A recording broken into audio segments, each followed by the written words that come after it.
हाँ जी दोस्तों, नमस्कार। और एज बूस्टर एकेडमी में आपका स्वागत है। कमेंट बॉक्स में कई दिन से क्वेश्चन मिल रहे थे कि गणित और विज्ञान पे आप बुक लिस्ट लाइए, तो उसी दिशा में एक छोटा सा प्रयास किया गया है कि कैसे गणित और विज्ञान पे कैसे मास्टरी की जाए। थर्ड ग्रेड की परीक्षा के लिए बात कर रहे हैं अपन, ओवरऑल बात नहीं कर रहे हैं सब्जेक्ट के लिए कि बहुत बड़े लेवल पे साइंस और मैथमेटिक्स कैसे पढ़ें। तो अभी मैं गणित और विज्ञान की जो बुक लिस्ट है जो मैंने पढ़ी है और जो मेरी रणनीति रही है उसके बारे में मैं चर्चा करूंगा। मैं थोड़ा सा आपको बता दूं कि मेरा रीट में जो 2 बार स्कोर रहा है वो ठीक ठाक स्कोर रहा है। और मैं शायद आपको बता दूं तो आपको थोड़ा मोटिवेट फील होगा। तो रीट में एक बार तो सर मेरा जो स्कोर रहा है वो रहा है 138 मार्क्स, एक बार रहा है 136 मार्क्स। और 138 और 136 मार्क्स की बात के साथ साथ मैं एक बार तो मेरे गणित और विज्ञान में थे 59 मार्क्स और एक बार थे 58 मार्क्स। तो रीट का जो मैं आपको बता रहा हूँ वो ये है, और गणित और विज्ञान में मैं अलग से चर्चा कर लूँगा। ये केवल ये दिखाने के लिए है कि आप भी इतने अंक ला सकते हैं। इसका मतलब ये नहीं है कि मैं कोई विशेष रूप से अलग विद्यार्थी हूँ जो इतने अंक लेके आया हूँ। आप भी ऐसे अंक ला सकते हैं और मेरे कई साथी भी ऐसे अच्छे अंक लाए होंगे। तो मैं केवल अपना अनुभव शेयर कर रहा हूँ आपको, बिल्कुल मार्केटिंग से दूर रह के। अब सबसे पहले मैं गणित वाले दोस्तों के लिए बता देता हूँ कि गणित और विज्ञान वाले चूँकि हम साथ होते हैं इसमें, तो मैथमेटिक्स और बायोलॉजी वाले स्टूडेंट्स हम जो हैं इसमें साथ साथ होते हैं। तो बायोलॉजी वाले जो हमारे भाई हैं उनके लिए गणित में बड़ी दिक्कत आती है, और मैथमेटिक्स वालों के लिए साइंस में दिक्कत आती है साहब। मैथमेटिक्स वाले जो हमारे भाई हैं वो साइंस में उनको थोड़ी दिक्कत है। तो बायोलॉजी वाले स्टूडेंट्स के लिए और गणित वाले स्टूडेंट के लिए तो सबसे पहले मैं बात कर रहा हूँ जो गणित के बैकग्राउंड से हैं उनको गणित में क्या पढ़ना चाहिए। तो मैथमेटिक्स के जो बैकग्राउंड के हमारे दोस्त हैं उनके लिए वन स्टॉप सॉल्यूशन है, एक ही है साहब, और वो RS अग्रवाल की बुक करें आप। लेकिन इसमें भी ध्यान रखना है कि हमें सिलेबस के टॉपिक वाइज करनी है। जो सिलेबस में टॉपिक हैं केवल उन्हीं के लिए इस बुक को सॉल्व करना है। बाकी के टॉपिक्स पे हमें कोई हाथ लगाने की ज़रूरत नहीं है और ना अपना टाइम खर्च करने की ज़रूरत है, क्योंकि जब वो क्वेश्चन पेपर में वो क्वेश्चन आएगा ही नहीं तो अपन उस पर अपना टाइम क्यों खर्च करें। ये मैथमेटिक्स वालों के लिए। जैसे ही आप ये सॉल्व कर लें तो एक RN मथुरिया सर की थर्ड ग्रेड के लिए एक बुक आती है, उसमें टॉपिक वाइज ही दे रखे हैं टॉपिक, जो कंटेंट है वो टॉपिक वाइज है। तो आप उसको भी एक बार सॉल्व कर लें, जैसे कोई क्वेश्चन यहाँ से रह जाए तो यहाँ से। अब इसमें एक चीज़ और जो बहुत महत्वपूर्ण है, ज्योमेट्री वाला जो सेक्शन है वो थोड़ा मुझे RS अग्रवाल और इनका सेटिस्फैक्ट्री नहीं लगता, संतुष्टि पूर्ण नहीं है। तो इसके लिए मैं अलग से आपको ये हाईलाइट कर देता हूँ अलग से कि इसके लिए आपको अलग से सब 9th की और 10th क्लास की, ये पेन बड़ा कर लेता हूँ, NCERT की बुक पढ़नी है। 9th और 10th की NCERT की बुक से आपको जो प्रमेय हैं वो आपको सॉल्व करनी है या फिर क्वेश्चन लगाने ही है। जो टॉपिक हमारे सिलेबस में दे रखा है ज्योमेट्री के लिए उसके टॉपिक उसके जो क्वेश्चन है वो आप यहाँ से लगाएं, ज़रूर लगाने हैं। ये काम तो ज़रूर करना है, इसका कोई आप विकल्प नहीं है। और ना आप ये सोचें कि हम NCERT बुक सॉल्व नहीं करेंगे तो इससे आपको क्या सेटिस्फेक्शन आएगा। हो सकता है सवाल आप यहाँ से भी करें आए RS अग्रवाल RN मथुरिया से, यदि आप अच्छे स्टूडेंट हैं तो, लेकिन सेटिस्फेक्शन मिलेगा कि हाँ हम पेपर में अच्छा प्रदर्शन करेंगे। अब बायोलॉजी वाले जो हमारे भाई हैं उनके लिए हालांकि मैंने अलग से वीडियो बनाया है कि यदि गणित में अंक नहीं आते तो अपन क्या करें, गणित में कमज़ोर हैं तो कहाँ से स्टार्ट करें।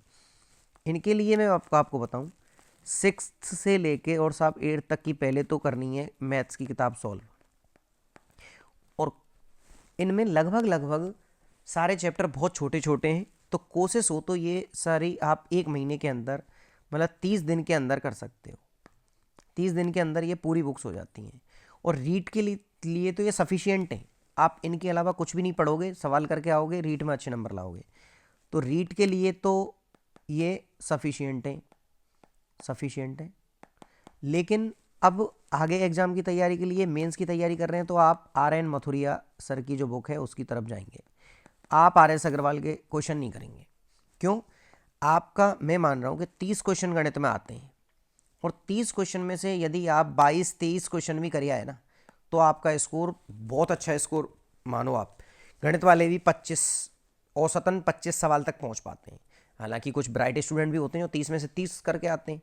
हमें ये नहीं भाई, एक तो हमारे नंबर आ ही नहीं रहे और एक हम अच्छा करने का प्रयास कर रहे हैं, तो 22, 23, 25 तक आप आराम से पहुँचोगे। 6 से 8 तक की एनसीईआरटी और आर एन मथुरिया सर के नोट्स करके, अब वो आर एन मथुरिया सर की बुक से क्वेश्चन सॉल्व करके, लेकिन क्वेश्चन वही करने हैं जो हमारे सिलेबस के अकॉर्डिंग है। इसके अलावा हमें ज़्यादा इधर उधर नहीं भटकना।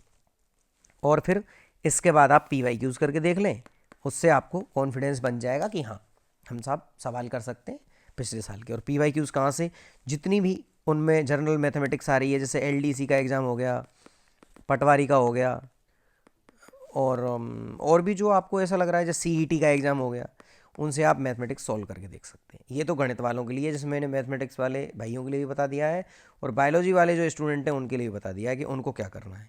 उनको 6 से 8 तक की मैथमेटिक्स पढ़नी है, आर एन मथुरिया सर की किताब सॉल्व करनी है। मैथ्स वालों के लिए RS अग्रवाल की किताब सॉल्व करनी है, और NCERT से जोग्राफी की ज्योमेट्री की प्रीमे वगैरह करनी है। आगे चलते हैं सर। हाँ, एक टीचिंग मेथड पर और बात नहीं करी थी, वो लास्ट में भी कर लेंगे अभी। साइंस के लिए, साइंस में जनरली क्या है, साइंस में 4 पोर्शन है जहाँ से क्वेश्चन आते हैं, और मैं आपको चारों पोर्शन यहाँ पे लिख देता हूँ जहाँ से क्वेश्चन आने की बहुत बहुत संभावना रहती है, नहीं आते भी हैं। सबसे पहला जो पोर्शन है वो ऐसा फिजिक्स का, सबसे पहले तो फिजिक्स है, उसके बाद केमिस्ट्री है,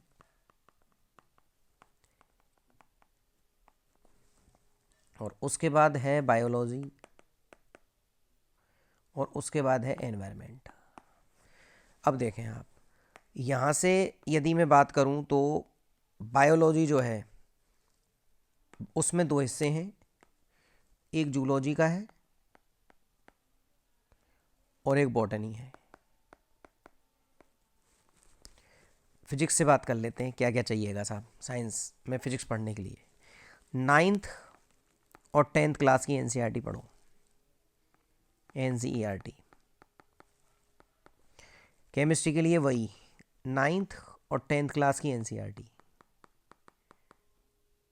सॉरी NCERT। एनवायरनमेंट के लिए आप 8th, 9th, 10th की बुक पढ़ो, NCERT। टॉपिक सिलेबस भाई, सिलेबस में जो है केवल वही सिलेबस के ही करने हैं, इधर उधर नहीं जाना है। अब देखें आप, लगभग साइंस में आते हैं मेंस में 30 क्वेश्चन। 30 में से आप देखेंगे ये 4 हिस्सों में लगभग बटा हुआ है, तो आपको लगभग 7 क्वेश्चन देखने को मिल जाते हैं। 7 क्वेश्चन यहाँ से, 7 यहाँ से, 7 यहाँ से, और 7 यहाँ से। अब कई विद्वान लोग ये कहेंगे ये तो 28 ही हो रहे हैं। भाई अपन एवरेज बात कर रहे हैं, जनरल भी कुछ क्वेश्चन आ जाते हैं। मैंने 4 हिस्सों में सिलेबस को बांटा है, लेकिन कुछ अलग से टॉपिक्स उसमें आपको देखने को मिल जाएंगे। उनको मैं कहाँ रखूँ, सौरमंडल, ग्रह वगैरह ऐसा कुछ मिलेगा, तो वो तो इसमें शामिल नहीं किया ना अपन ने, तो वो आपसे 1-2 क्वेश्चन वहाँ से मिल जाते हैं। तो आप यदि यहाँ से देखें तो फिजिक्स के सवाल आप NCERT पढ़ के खूब सॉल्व कर सकते हो, केमिस्ट्री के भी कर सकते हो। बायोलॉजी की सुन लेते हैं। जूलॉजी और बॉटनी के साथ कई बार क्वेश्चन इतने टफ आ जाते हैं कि साइंस जो बायोलॉजी पढ़े हुए हैं ना, उनकी भी हवा ख़राब हो जाती है। अब हम मैथ्स वाले स्टूडेंट जो हैं इसमें इतना एफर्ट डालते हैं 7 क्वेश्चंस के लिए।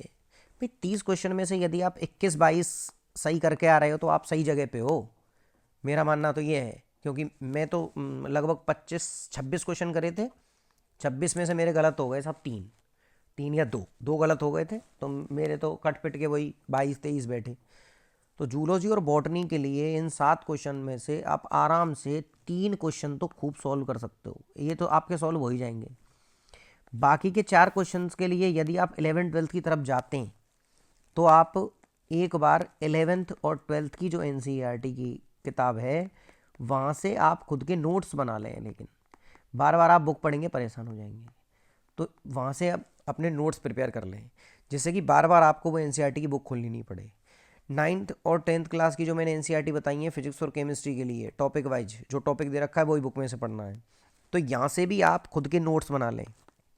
क्यों, बिना नोट्स के आप बार बार किताब नहीं पढ़ पाओगे। और यदि आप में क्षमता है, आपको लग रहा है नहीं साहब हम तो बार बार किताब पढ़ सकते हैं, तो खूब आप किताब पढ़ें। जितनी बार पढ़ेंगे उतनी बार आउटपुट बहुत अच्छा मिलेगा, नए नए फैक्ट्स भी मिलेंगे आपको।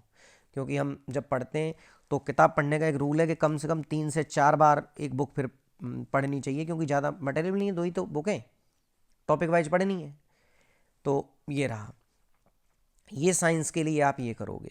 अब यूँ को तो बहुत सारे जो कोचिंग वाले हैं वो खूब भारी भारी नोट्स प्रोवाइड करा रहे हैं, और आपकी बहुत ज़्यादा श्रद्धा हो रही है तो फिर 500 पेज के नोट्स पढ़ लेना। मेरे हिसाब से तो कोई वो सिग्निफिकेंस उनका है नहीं। 400-400 500-500 पेज के नोट्स भाई साइंस के लिए मेरे हिसाब से तो कोई काम के है नहीं है। 200-200 250-250 पेज के मोटे मोटे नोट्स, ये आपके लगभग नोट्स आप खुद भी नहीं बनाओगे, शॉर्ट नोट्स बनाओगे तो 50-60 पेज का मटेरियल है पूरा।